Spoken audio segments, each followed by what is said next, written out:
काली देवरानी की 4 गोरी जेठानी। कोकिला नाम की औरत के 4 गोरे चिट्टे बेटे थे, जिनकी शादी भी गोरी चिट्टी बहुओं से हुई थी। चारों गोरी देवरानी को अपने रंग पर बहुत गुमान था। घर के काम बाद में पहले वो चेहरे की लीपा पोती किया करती थी। तभी कोकिला एक तेज आवाज में चारों बहुओं को कहती है, अरे चारों की चारों महारानियां कहाँ मर गई? चाय नाश्ता लाना है या तुम्हारे होते हुए मुझे होटल से खाना मंगवाना पड़ेगा? जरूर अपने चेहरे की रंगत को बढ़ाने के लिए रंग रोगन कर रही होगी। सास की बात सुनकर चारों गोरी बहुएं जो मेकअप कर रही थीं, फटाफट से चाय नाश्ता लेकर एक कतार में सास के पास खड़ी हो जाती हैं और कहती हैं, लीजिए माँ जी, चाय पी लीजिए। चाय पी लीजिए कि बच्ची, क्या कर रही थी तू? सोनम बहू। ओ अब बाजी, मैं आपकी चाय ही बना रही थी, बस पकौड़े तल रही थी। और राशि, मिहिका, कमीनी तुम? माँ जी, कमीनी नहीं कामिनी। हाँ, वही बोला। क्या कर रही थी? माँ जी, मैं तो सब्जियां काट रही थी। वो माँ जी, मैं बर्तन धो रही थी। माँ जी, मैं जूस बना रही थी आपके लिए। काम तो तुम ऐसे करती हो जैसे 40 साल पुरानी बहुएं हो गई हो। काम नहीं किया जाता क्या तुमसे? तुम चारों में से एक भी ऐसी बहू नहीं जो मेरी एक आवाज पर खड़ी हो जाए। लगता है अब मुझे अपने सबसे छोटे बेटे की शादी करानी ही पड़ेगी। ऐसी बहू लाऊंगी कि तुम चारों से नंबर 1 होगी। जब देखो मेकअप ही करती रहोगी। सास की बात सुनकर मन ही मन चारों बहुएं उसे कुछ न कुछ कह रही थीं। तभी घर की बड़ी बहू सोनम कहती है, वैसे माँ जी, आपने ठीक ही कहा। राधे भैया की शादी अब आपको करा ही देनी चाहिए। 24 तो पार कर ही ली है उन्होंने, और अच्छी खासी नौकरी भी है उनकी। हाँ, कल से ही मैं राधे के लिए अच्छी बहू ढूंढूंगी। कुछ देर बाद दोनों देवरानी मिहिका और कामिनी दोनों जिठानियों के कंधे दबाते हुए कहती हैं, वैसे एक तरीके से ठीक ही हुआ।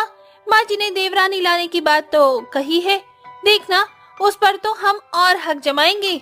हाँ दीदी, अब मुझसे भी छोटी इस घर की देवरानी आ जाएगी तो मैं उससे अपने पैर दबाऊंगी, मजा ही आ जाएगा। अच्छा, तुझे भी जेठानी बनना है क्यों? हाँ बड़ी जेठानी जी, इस घर की सबसे छोटी बहू हो तो थोड़ा मेरा तो सोचना बनता है। हाँ दीदी, इस तरह से इसका सोचना भी सही है। मैं तो कहती हूँ 5वीं नंबर की देवरानी जब आएगी तो हम चारों जेठानी उस पर ऐसा हक जमाएंगे कि घर का झाड़ू पोंछा बर्तन सब वही करेगी। हाँ बिल्कुल, लाने दो माँ जी को अपने मन पसंद की बहू। अगले दिन कोकिला पंडित जी से कहकर लड़कियों की तस्वीर देखती है, जिसमें उसे एक सीधी सादी मासूम सांवले रंग की पीहू पसंद आती है और पंडित जी से पूछताछ वो करती है, अरे ये लड़की तो बहुत सुंदर और सुशील है, बस सांवले रंग की वजह से इसका रिश्ता कुछ महीने से हो नहीं पाया है, पर आपको क्यों पसंद आ गई है? मुझे ये इसलिए पसंद आ गई क्योंकि इसके चेहरे में ही सादगी झलक रही है और ज्यादा मेकअप करने का शौक नहीं है। तो ये मेरी चारों बहुओं की तरह मेकअप नहीं करेगी, बल्कि घर की जिम्मेदारियों पर ध्यान देगी। मैं अपने बेटे राधे की शादी इसी से करूंगी। हाँ ठीक है कोकिला बहन, मैं पीहू के माता पिता को यह संदेश पहुंचा देता हूँ। बस फिर क्या था, कोकिला अपने बेटे राधे की शादी काले रंग की पीहू से धूमधाम के साथ करा देती है। गृह प्रवेश करने के बाद ही चारों गोरी जिठानियां हंसते हुए कहती हैं, अरे माँ जी, ये क्या, आपने हमारे इतने सुंदर देवर की शादी इस काले कोयले से क्यों कर दी? भला आप इसे अपनी बहू बनाकर कैसे ला सकती हो? हाँ माँ जी, अरे हम चारों को तो देखिए, इसका हमारे साथ कोई मुकाबला भी नहीं है।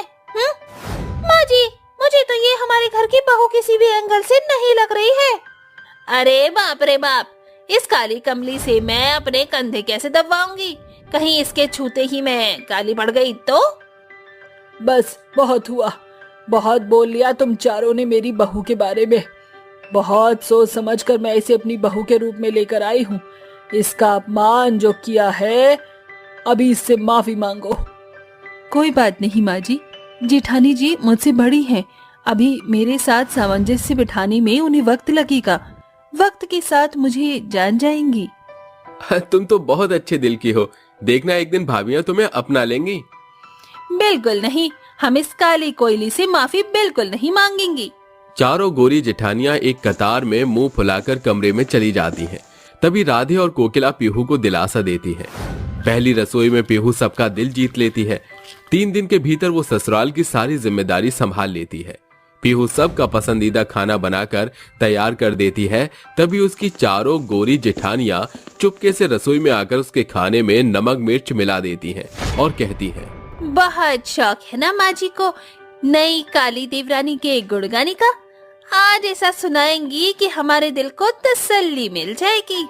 हाँ छोटी चल, हमें भी तो उसे सुनाना होगा ना।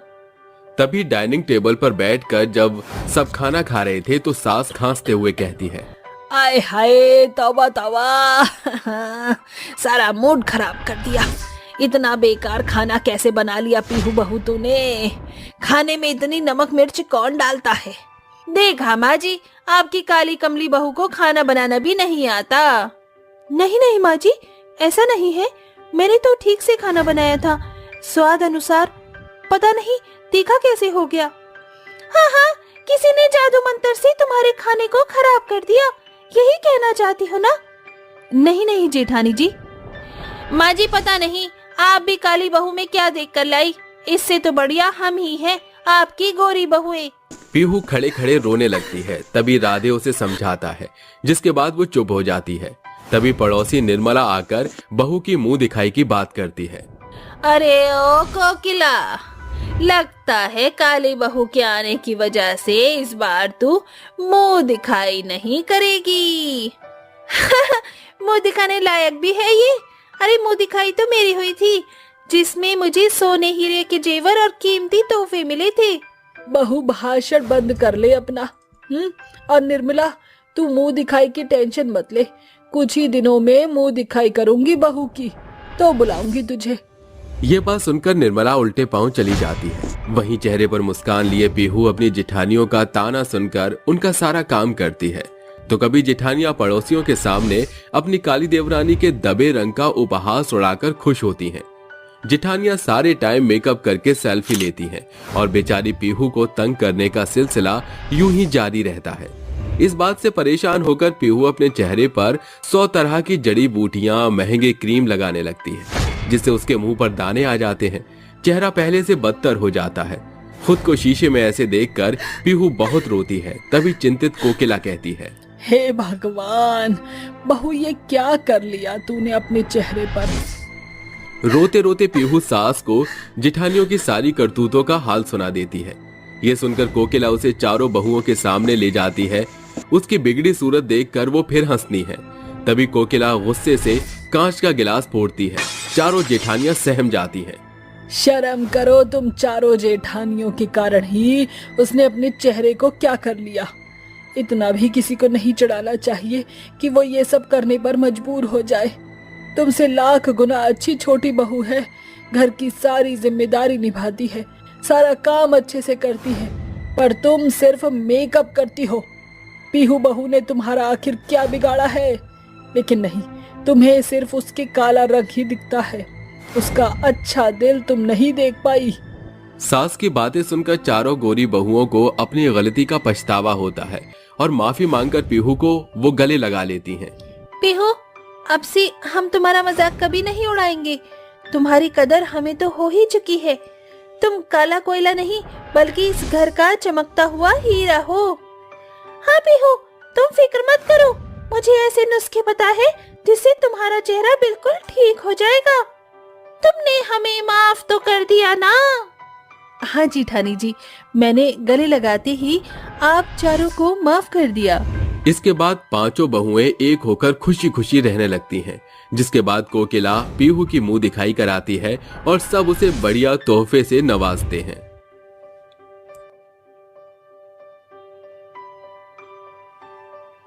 आज तो मैं उन्हें सरप्राइज दूंगी। जल्दी चलती हूँ, जल्दी से पहुँच जाती हूँ, कहीं वो चली न जाए। कुछ देर में ही शिल्पा अपने घर पहुंच जाती है। सामान रखकर वो जैसे ही अपने कमरे का दरवाजा खोलती है तो देखती है एक लड़की उसके पति की बाहों में आंख बंद करके लिपटी हुई थी। ये देखकर वो गुस्से से कहती है, निखिल, ये सब क्या है? मुझे अपनी आंखों पर विश्वास नहीं हो रहा कि तुम यही हो। मैंने इतना भरोसा किया तुम पर, लेकिन तुमने मेरे भोलेपन का मुझे ये सिला दिया। आखिर क्यों तुमने मेरे साथ ऐसा किया? क्या कमी रह गई थी मेरे प्यार में? शिल्पा, शिल्पा मेरी बात तो सुनो। ये लड़की कोई नहीं है, मैं भी तुमसे उतना ही प्यार करता हूँ शिल्पा। इतने गंदे मुंह से ये बात बिल्कुल भी मत बोलो। ये सब मैं इतने दिनों से देख रही थी, लेकिन मैं नजरअंदाज करती गई, पर तुम अब भी नहीं सुधरे। कुछ नहीं तो अपने बच्चे का ही लिहाज कर लेते, जो इस दुनिया में अब आने ही वाला है। शर्म करो, तुम पिता बनने जा रहे हो। कोई अय्याशी किस्म के लड़के नहीं हो जो तुम गुलछर्रे उड़ा रहे हो।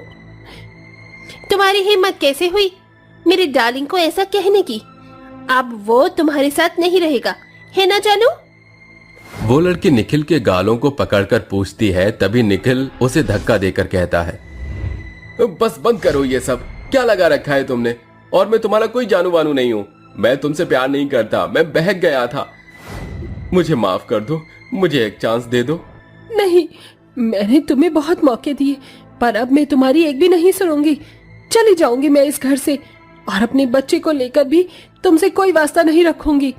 तुम्हारा और मेरा माँ, मेरा बच्चा लगता है मेरा बीबी इस दुनिया में आने वाला है।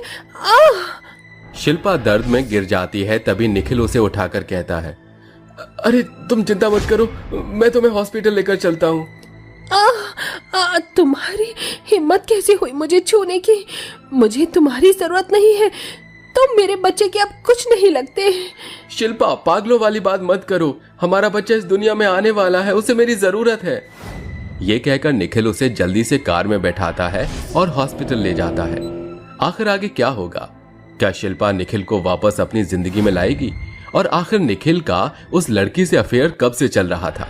यह सब शुरू कहां से हुआ? उसके लिए हमें अतीत में जाना होगा, जहां निखिल की माँ मंदिरा ने धूमधाम से निखिल की शादी शिल्पा से कराई थी। ढोल नगाड़े बज रहे थे, मंदिरा खुशी से उन दोनों का गृह प्रवेश कराती है। सब अच्छा चल रहा था। अरे जाने मन, आज मेरे लिए लंच में क्या बनाओगी? आपके फेवरेट शाही टुकड़ा। डीजे हाय, इतना प्रेम तुम कैसे कर लेती हो मुझसे? अभिषेक ऐसे शिल्पा तुम बहुत